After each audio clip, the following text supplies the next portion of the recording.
Mozaik Indonesia. Assalamualaikum warahmatullahi wabarakatuh. Selamat sore pendengar dan pemirsa dimanapun Anda berada. Mozaik Indonesia kembali menjumpai Anda sore hari ini dengan tema kita yaitu perawatan kaki pada penderita diabetes. Diabetes adalah penyakit kronis yang memengaruhi jutaan orang di seluruh dunia. Dan salah satu komplikasi yang sering terjadi dan sering kali terabaikan adalah masalah pada kaki. Luka kecil yang tidak dirawat dengan baik nantinya bisa berkembang menjadi infeksi serius, bahkan bisa berujung pada amputasi. Nah, sore ini kita akan membahas secara mendalam tentang perawatan kaki pada penderita diabetes, bagaimana perawatannya dan hal-hal lain yang berkaitan langsung dengan diabetes ini sendiri. Anda, pendengar dan pemirsa, acara ini juga bisa Anda saksikan di YouTube channel RRI Tarakan Official serta melalui aplikasi RRI Digital. Sementara untuk sesi tanya jawab nanti akan kami undang Anda di nomor telepon 0821 5320 9845 atau Anda bisa manfaatkan kolom chat YouTube RRI Tarakan Official. Pendengar dan pemirsa, inilah Mozaik Indonesia bersama saya Ervi Febrianti. Sore ini telah hadir juga di studio narasumber kita, dosen Fakultas Ilmu Kesehatan Universitas Borneo Tarakan, Dewi Wijayanti, Eskep Nurse MKep. Selamat sore, Assalamualaikum Bu Dewi. Selamat sore, Waalaikumsalam warahmatullahi wabarakatuh, Kak Ervi. Kabarnya sehat? Alhamdulillah sehat. Ini dari kampus langsung ke sini nih Bu? Dari kampus langsung menuju ke sini. Habis dari sini pulang nih ya? Siap Kak Ervi. Iya sudah pulang. Kita minta waktunya Bu Dewi bentar nih ya. Baik Kak Ervi. Aku panggil Mbak aja kali ya. Mbak Dewi, kalau Siap. kita bicara soal diabetes ini kan penyakit yang momok ya. Betul sekali. Nggak bisa disembuhkan, hanya dikendalikan gitu ya. Betul sekali. Nah, ini kita sore ini lebih mengerucut ya, temanya itu perawatan kaki. Kenapa sih Mbak Dewi penderita diabetes ini sangat rentan mengalami masalah pada kaki? Ya, betul. Terima kasih Kak Ervi. Jadi memang di masyarakat kita gitu ya, sedikit kita sama-sama mengupas, sama-sama kita belajar gitu ya, bahwa memang di masyarakat kita ini ya itu mengenal dengan diabetes mellitus ini adalah kencing manis yang sangat familiar ya Kak Ervi, bahwa diabetes mellitus ini adalah kencing manis gitu.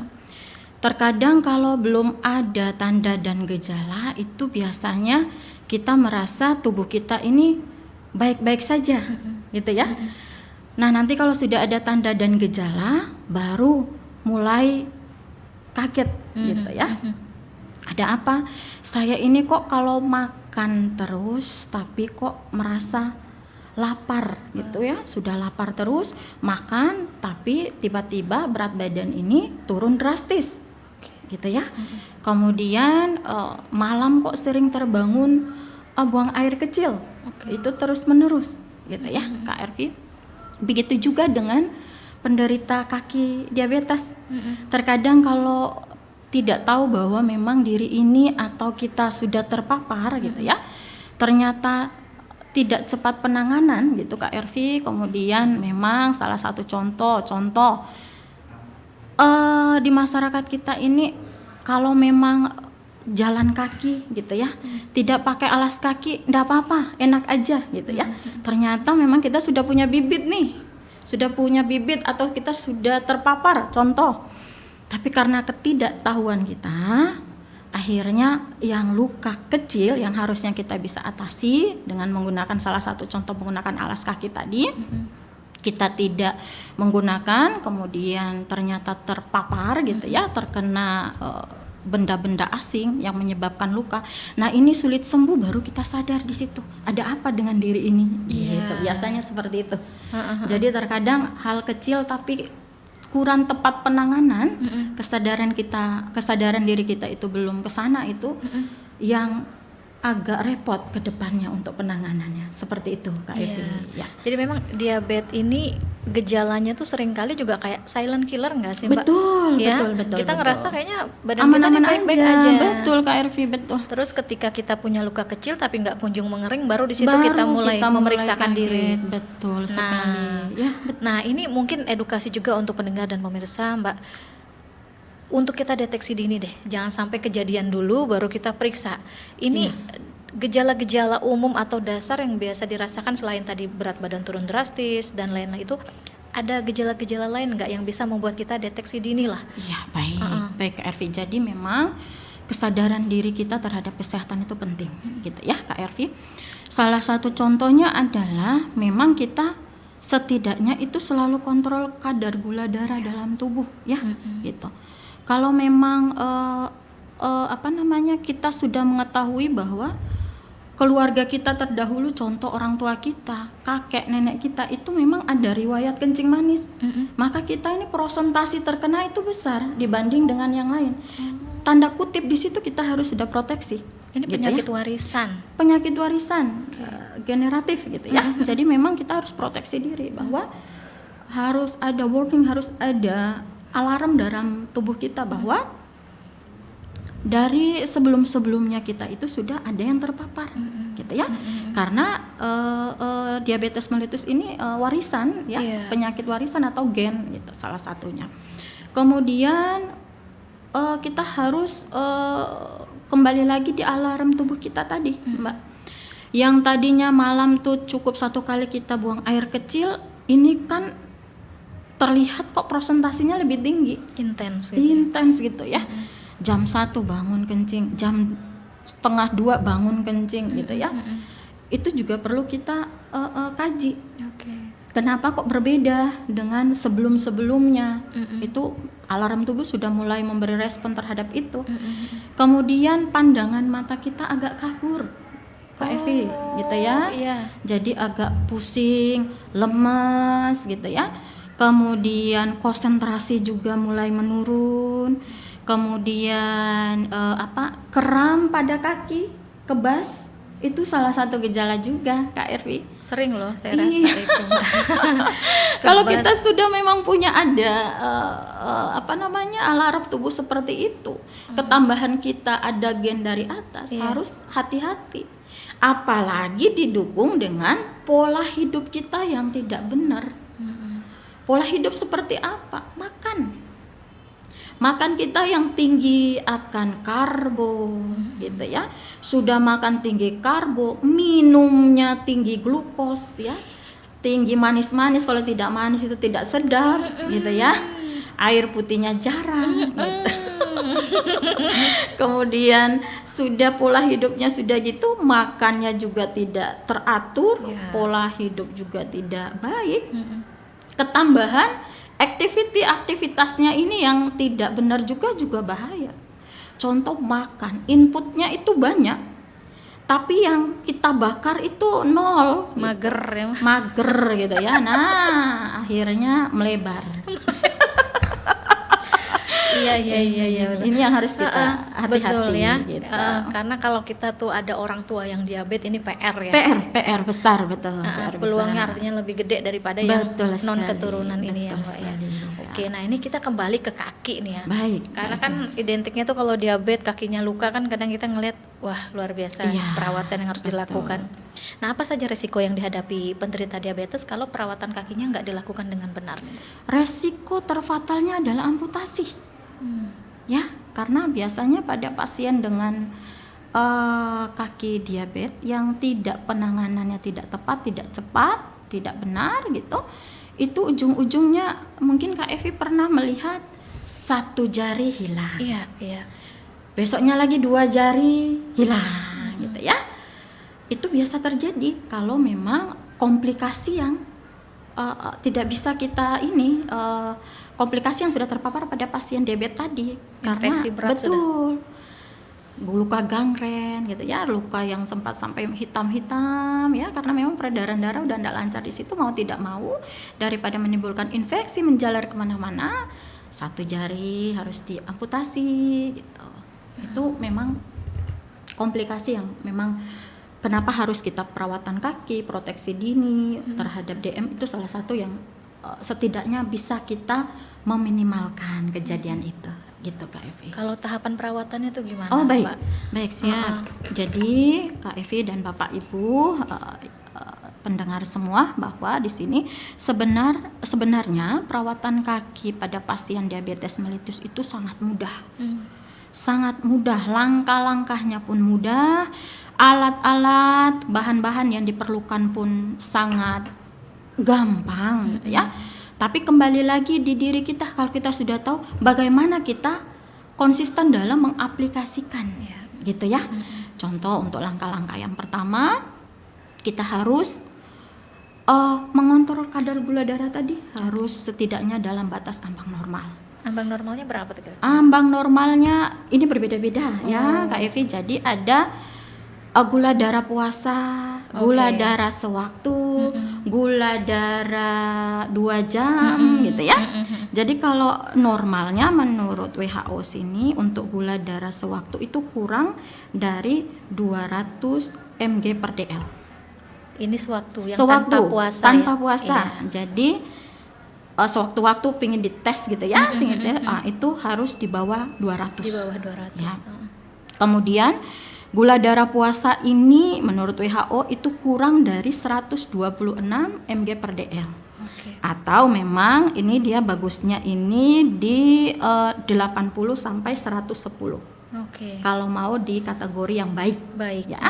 Tapi kalau di kategori yang mau normal saja maka di bawah 126. 80 sampai 126. Gitu ya. Iya. Nah, kita kembali lagi ke langkah-langkah ya, Kak. Bahwa langkah-langkah perawatan kaki pada pasien diabetes ini yang akan kita bahas pada sore ini ada dua, kita harus bedakan dulu dua konsep ya. Ketika perawatan kaki pencegahan yang kita bahas sekarang adalah pencegahan, dan nanti ketika nanti kita ketemu lagi Kak Evi mungkin berbeda pembahasan yaitu pada pasien yang memang sudah terpapar luka pengobatannya berarti, gitu ya. Jadi kalau untuk untuk pencegahan kaki diabetes ini yang pertama memang kita harus kontrol. Kontrol kadar gula darah dalam tubuh ini setidaknya harus dalam batas ambang normal tadi gitu ya Kak Ervi. Kemudian selanjutnya adalah kita mencuci kaki atau kita membasuh kaki dengan menggunakan air hangat Kak Ervi. Nah, setelah kita mencuci, jadi mencuci menggunakan air hangat ini tanpa menggosok dengan keras ya. Ini pantangan Bapak Ibu, pantangan sekali kalau kita menggosok kaki ini dengan tenaga super. Mentang-mentang mau putih langsung digosok, jangan ya. Jangan ya. Jadi, Jangan pakai urat. Jangan, betul.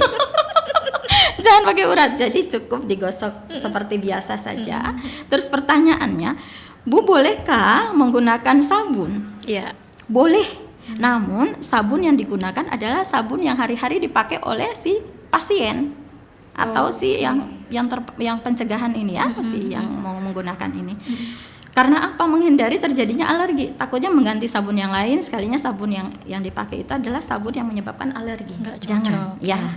Jadi boleh tapi menggunakan sabun yang hari-hari dipakai. Gitu Kak. Setelah dicuci di air yang hangat, selanjutnya apa Ibu? Selanjutnya adalah dikeringkan.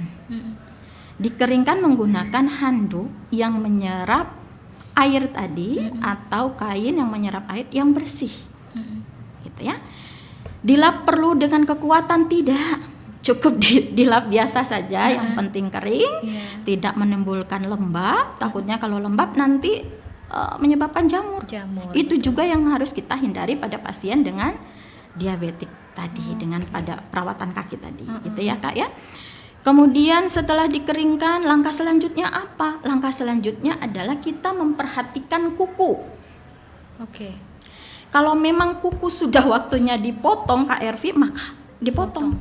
Jangan sampai tajam melengkung ke depan gitu ya, baru dipotong. Itu sering terjadi itu. Sampai terkadang panjang pas jalan atau ini kesandung gitu ya, terlepas, nah itu malah luka, bahaya. Jadi kalau waktunya potong-potong, potongnya seperti apa? Ikuti normalnya kuku. Kadang kan kalau maunya bagus itu dipotong kemudian dibalik lagi gitu, jangan. Jadi normalnya kuku aja, sealur saja. Oke. Terus tidak boleh, pantangannya ada, tidak boleh terlalu pendek. Gitu ya.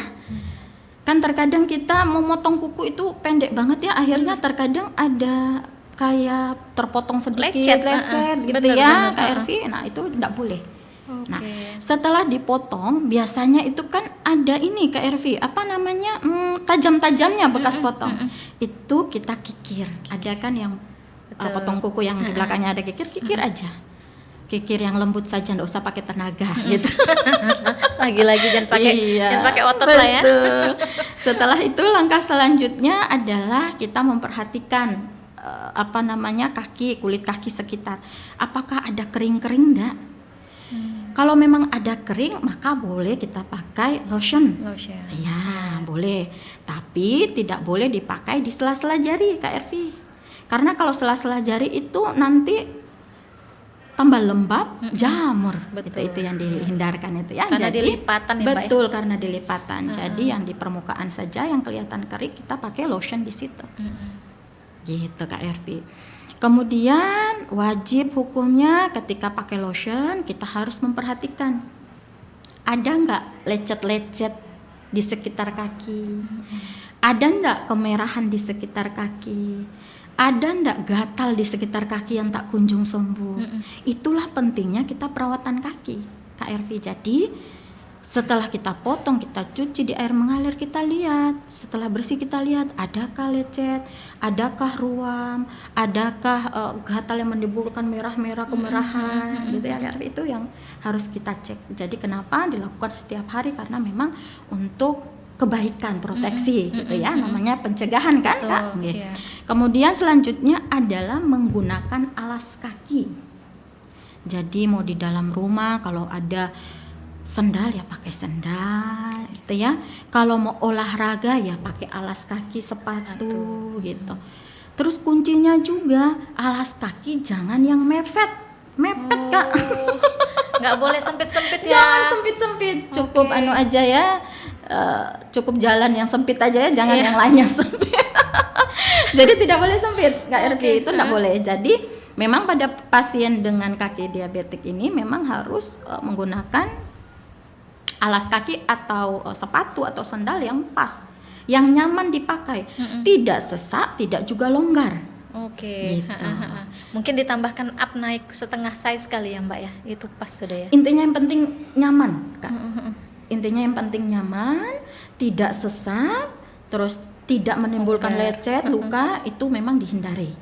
Gitu Kak Ervi. Kemudian sebelum dipakai kita harus mengecek. Takutnya di dalam sepatu ada objek tertentu, mungkin jarum, mungkin ada binatang-binatang kecil, ada kerikil. Nah, hal-hal itu yang harus kita cek, gitu Kak Ervi. Kemudian selanjutnya adalah menggunakan kaos kaki. Jika terasa dingin, pakai sepatu, itu menggunakan kaos kaki. Memang ada yang tidak nyaman ya Kak Ervi yang menggunakan kaos kaki ya, itu memang ada yang tidak nyaman. Namun perlu diperhatikan lagi bahwa ketika menggunakan kaos kaki, kalau sudah sekian jam dan merasa itu lembab, perlu diganti, maka segera mungkin untuk diganti. Jangan bertahan dengan kelembapan itu ya. Karena itu bukan membawa kesehatan, malah nanti kasihan pasiennya. Membuka gitu. Peluang untuk kuman-kuman masuk begitu. Kemudian jika urutan-urutan tadi ditemukan ada salah satu yang mencurigakan, contoh curiga apa sih Ibu, kok hidupnya Ibu ini curiga terus kecurigaan ya?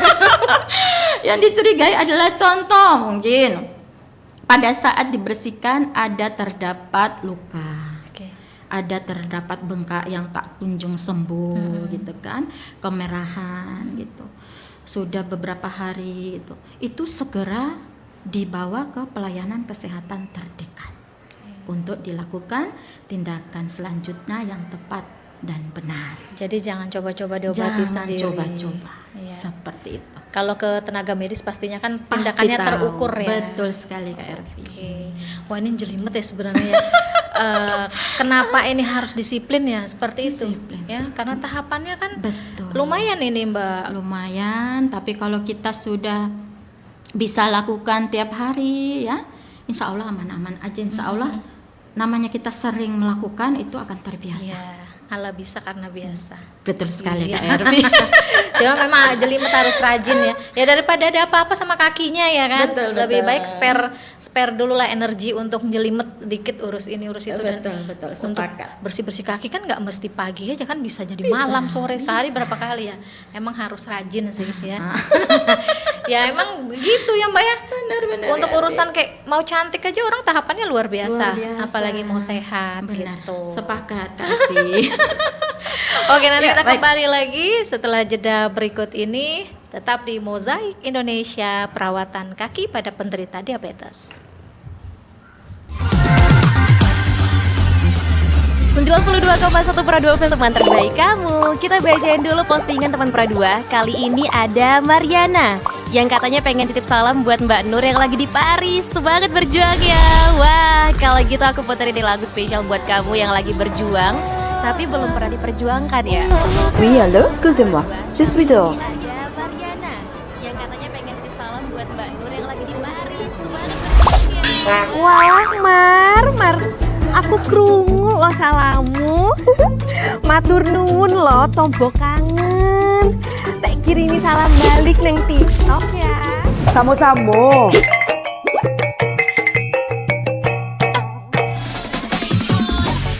Bundo, jangan main TikTok tarui. Ho, ho, ho, ho, ho, ho, ho. Bundo, awak baru dapat info lowongan Karajo di aplikasi. Elok-elok buyuang, banyak panipu. Ah, indang lah Bundo. RRI News.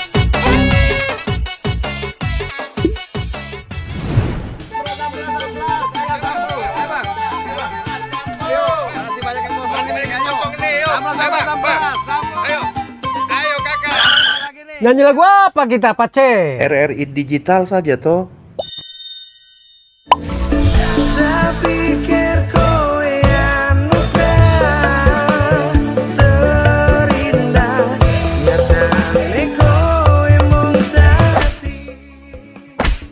Paten kali lagu campur sari ini. Sesekali jazz lah. Linda, semangat ya manggungnya. Iya dong, kan mau bangun di komunitas.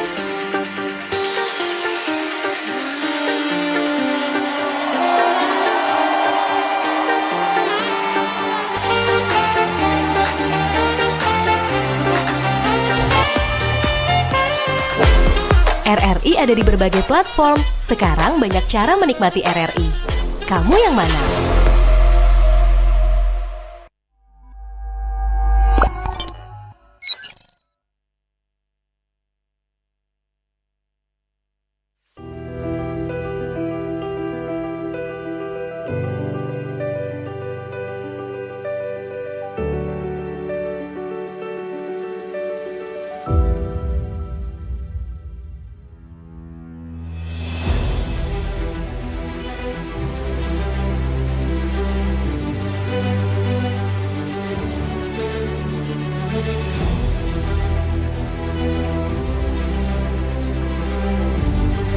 Kami percaya bahwa setiap hasil yang kami ciptakan adalah komitmen dari tanggung jawab kami menjawab aspirasi masyarakat dari berbagai lapisan. Perubahan menuju masa depan yang lebih baik, menciptakan mimpi menjadi kenyataan. Mimpi dari banyak orang dan memberikan solusi untuk kemudahan. RRI merupakan sosok lembaga penyiaran publik pertama di Indonesia yang hadir dalam berbagai lapisan masyarakat dari Sabang hingga Merauke. 78 tahun perjalanan kami menembus khatulistiwa dan perkembangan teknologi. Konsisten dalam melayani masyarakat dengan kekayaan informasi dari berbagai aspek kehidupan dari dalam dan luar negeri. Tidak pernah lelah menampung aspirasi masyarakat dari segala pelosok daerah. RRI memberikan kemudahan dalam bertukar pikir kreativitas serta membuka peluang keterbukaan pendapat lintas generasi. Kami meyakini visi misi solid, mencerminkan jiwa raga yang siap siaga dalam menjembatani keterbukaan publik. dan tidak lengah dalam mengawal peristiwa aktual. Kami turut senantiasa menjaga identitas keindonesiaan serta mempertahankan keunikan budaya yang dimiliki oleh NKRI. Dengan kekuatan daya siar, kami pancarkan segala bentuk informasi dan keindahan Indonesia ke segala penjuru dunia.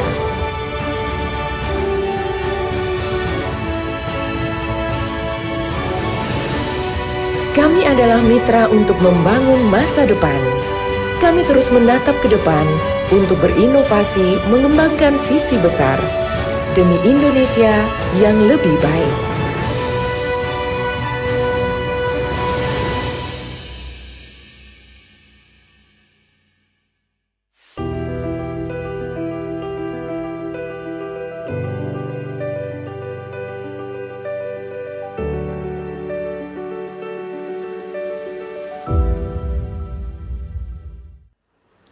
Pendengar dan pemirsa, terima kasih Anda masih bersama kami, Mozaik Indonesia, program 1 RRI Tarakan. Saya Ervi masih juga bersama Ibu Dewi Wijayanti, Eskep Nurse MKep.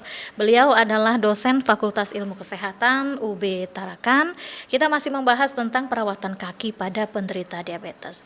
Tadi step by step sudah dijelaskan ya dengan detail oleh Mbak Dewi terkait perawatan yang sifatnya pencegahan ya, supaya ini nanti tidak berujung luka, pembusukan dan akhirnya berujung pada amputasi. Itu yang tidak kita inginkan. Nah, sekarang Mbak Dewi kita beralih pada mitos atau fakta. Mitos atau fakta ya, ini dari aspek kesehatan ya. Kalau dari aspek medis kan nggak ada tuh yang namanya mitos-mitos ya kan. Tapi ini kita coba lah ya. Siapa tahu gitu ya ada nyangkut sedikit. Nah, mitos atau fakta yang pertama, tidak perlu khawatir soal luka kecil di kaki, nanti juga sembuh sendiri. Mitos atau fakta? Mitos. Iya, karena faktanya sekecil apapun luka, apalagi yang memiliki riwayat itu perlu diperhatikan. Ya. Jadi bukan mitos yang abaikan saja. Wah, itu jangan Kak. Nah ya jangan ya, nanti bakal sembuh sendiri katanya Mbak Dewi. Jangan ya, mumpung masih kecil jangan sampai gede malah. Betul gitu sekali. Ya kan. Oke, mitos atau fakta selanjutnya, mencuci kaki dengan air panas akan membunuh kuman. Mitos Kak Ervi. Kenapa saya bilang mitos? Kalau cucinya pakai air panas yang ada melepuh Kak. Yang ada melepuh ya, kasihan nanti. Jadi jangan. Cukup air hangat ya? Air hangat saja. Oke. Itu berarti kalau tujuannya untuk membunuh kuman, untuk air hangat apakah sudah mencukupi, memadai? Untuk pencegahannya menggunakan air hangat dulu Kak Evi. Kalau memang ternyata ada luka, maka bawa ke pelayanan kesehatan terdekat Kak Evi, karena memang ada nanti dikasih jenis-jenis obat tertentu untuk membersihkan luka. Oke. Seperti itu. Mitos atau fakta, menggunakan plester atau perban biasa sudah cukup untuk semua jenis luka? Mitos Kak Ervi, karena berbeda. Pada dasarnya perawatan luka itu berbeda. Mitos ya. Mitos, jadi perbannya disesuaikan dengan kondisi luka. Takutnya saya bukan perban, nanti lakban nanti dipakai. Yang ada selotip bening itu lagi. Selotip itu bahaya. Aduh ya, jadi disesuaikan dengan kondisi luka. Betul. Itulah sebabnya kenapa ini semua mitos, karena kita harus ke tenaga medis yang tentunya lebih tahu tindakan terukur ya. Jangan coba-coba kalau sudah berurusan dengan yang namanya luka gitu ya. Oke, cukup mitos atau faktanya. Nah, ini selanjutnya Mbak Dewi, pertanyaan berikut adalah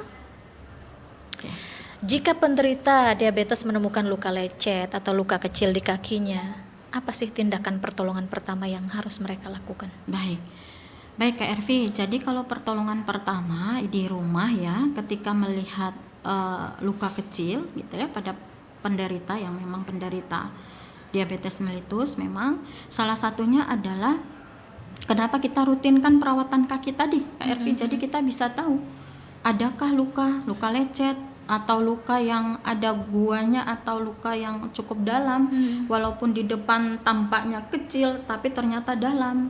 Nah, itu yang beberapa kali terjadi pada pasien dengan DM gitu ya. Ternyata nanti ke pelayanan kesehatan terdekat, mereka dirawat, baru ketahuan bahwa lukanya memang dari depan dari luar tampaknya kecil, ternyata memang ada guanya, ada dalam gitu.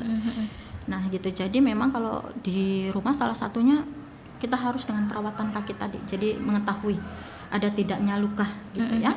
Jadi kalau memang ada luka ya segera ke pelayanan kesehatan terdekat. Memang harus seperti itu. Harus seperti itu ya, stepnya ya Mbak ya. Jadi jangan diutak-atik dulu ya. Jangan dulu. Oke. Jangan mentang-mentang ada gunting di rumah terus menggunakan gunting sendiri. Kadang juga ada yang greget pakai pingset sendiri itu ya, Kak Ervi. Itu kejadian itu, jadi pakai pingset sendiri diambil gitu ya. Kemudian sudah infeksi baru dibawa ke pelayanan kesehatan terdekat. Ya ampun. Itu agak rumit. Oke. Ya, Jadi itu artinya konklusinya, kesimpulannya adalah tidak ada pertolongan pertama, harus langsung ke tenaga medis ya, jangan diutak-atik ya. Jangan dulu diutak-atik. Kalau memang luka itu memang terpapar dan cukup lama ya, itu jangan didiamkan di rumah seperti itu, Kak Ervi. Oke, siap, langsung ke tenaga medis. Oke. Kita juga bicara soal diabetes ini, ada nggak Mbak Dewi produk atau mungkin metode khusus yang bisa direkomendasikan dalam membersihkan dan merawat kaki penderita diabetes ini? Produk-produk seperti apa? Kalau produk, izin Kak Ervi, kalau produk tetap dari kami kesehatan tetap menganjurkan ke pelayanan kesehatan, Kak Ervi. Jadi kita tidak bisa mengatakan bahwa produk ini 100% akan sembuh. Tidak, seperti itu, tidak seperti itu ya Kak Ervi. Jadi kalau memang pencegahan perawatan kaki di rumah gitu ya, sudah step by step ternyata pada saat ngecek memang ada luka gitu, itu jangan mencoba-coba salep ya, jangan mencoba-coba terkadang dengar salep ini sangat cocok, salep ini jangan gitu ya. Karena setiap pasien itu berbeda gitu. Jadi baiknya memang harus ke pelayanan kesehatan terdekat. Jadi ditahunya, ini penyebabnya ini, penanganannya ini. Jadi tepat penanganannya. Jadi tidak melebar karena salah menggunakan produk ini, salah jangan. Jadi ya, kan kalau tanya ke saya ada produk apa, saya tidak bisa. Kebetulan tidak ada juga yang sponsor nih. Jadi nggak ada Kak Ervi. Oke, nggak ada ya. Tidak ada. Karena memang beda penyebab ya, artinya beda treatment ya Mbak ya. Baik. Ada juga yang mengatakan, Bu, kalau kita pakai produk ini yang sudah sudah terbukti dari terdahulu rendaman daun ini, selagi itu belum ada evidence base-nya, belum ada penelitiannya, belum ada memang dipatenkan untuk dianjurkan, tidak bisa kami menganjurkan seperti itu. Ya karena kan memang suka gitu dari mulut ke mulut kan Mbak ya. Ini cocok nih mertua saya nih. Ini bibi saya cocok nih. Betul, apalagi pada pasien yang memang sudah terpapar lama. Kalau mendengar itu kan senang ya Kak Ervi ya. Pokoknya demi kesehatan apapun saya lalui gitu kan. Kemakan iklan kan jadinya. Walaupun nanti dalihnya ini tradisional, ini herbal. Sering loh kayak gitu Mbak ya. Jadi jangan coba-coba ya, lebih ke medis aja ya. Kalau saya sarankan lebih ke medis, itu lebih tepat. Lebih tepat ya. Treatmentnya kan lebih baku gitu. Oke. Kita keluar dulu nih dari masalah kaki. Ini kita bicara DM. Kan kalau dulu orang awam menyebutnya ya kencing manis gitu kan. Nah, terus kan koreksi ya kalau saya salah Mbak Dewi. Kalau diabetes ini ada 2 jenis ya? Atau ada berapa jenis yang kalau dulu ya awamnya ngomongnya diabetes basah, diabetes kering. Nah, ini bener nggak seperti itu? Terus bedanya apa gitu? Ya. Jadi kalau kita berbicara tentang DM ini tipe berarti ya, kita berbicara tipe. Jadi ada DM tipe 1, ada DM tipe 2, ada DM gestasional, dan ada DM tipe lain. Nah, ini banyak ini Kak. Banyak ya. Ini kalau kita kupas hari ini enggak selesai enggak nih, cukup ini, enggak pulang ini. Enggak pulang kita ya. Jadi kalau berbicara tentang tipe, untuk sementara seperti itu. Ada 4 berarti? Ada ya, untuk sementara ada tipe 1, tipe 2, tipe gestasional, kemudian ada tipe lain. Nanti mungkin di bagian khusus kita akan membahas ini. Karena untuk satu tipe aja cukup lumayan panjang ini pembahasan. Saya bisa kuliah ini sama Mbak Dewi ya. Oke lah, karena waktu juga sudah semakin menuju penghujung. Ini yang terakhir, penekanan edukasi kita untuk masyarakat ya, baik yang aware terhadap diabetes atau juga yang penderita diabetesnya juga ya. Silakan Mbak Dewi, apa saja hal penting yang bisa kita edukasi kepada masyarakat tentang perawatan kaki pada penderita diabetes? Baik Kak Ervi. Bapak Ibu sekalian, yang pertama kita harus sadar diri dulu terhadap kesehatan. Kita harus mengenal tentang diabetes mellitus dulu. Kita harus tahu bagaimana efeknya. Jika tidak tertangani, maka kita patut melakukan intervensi-intervensi kecil seperti perawatan kaki diabetes mellitus sebagai pencegahan agar tidak terpapar komplikasi yang berat. Seperti itu Kak Ervi. Baik, terima kasih Ibu Dewi untuk perbincangan kita sore ini. Sama-sama Kak Ervi. Dosen Fakultas Ilmu Kesehatan Universitas Borneo Tarakan, Dewi Wijayanti, Eskep Nurse MKep.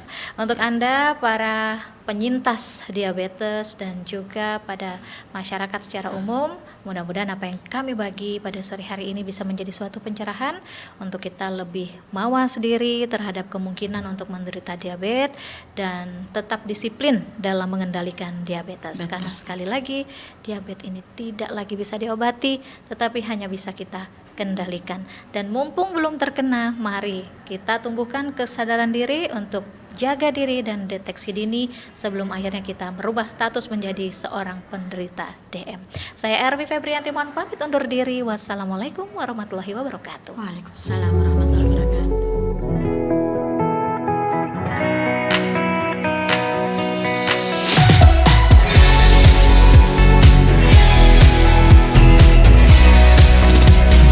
Mozaik Indonesia.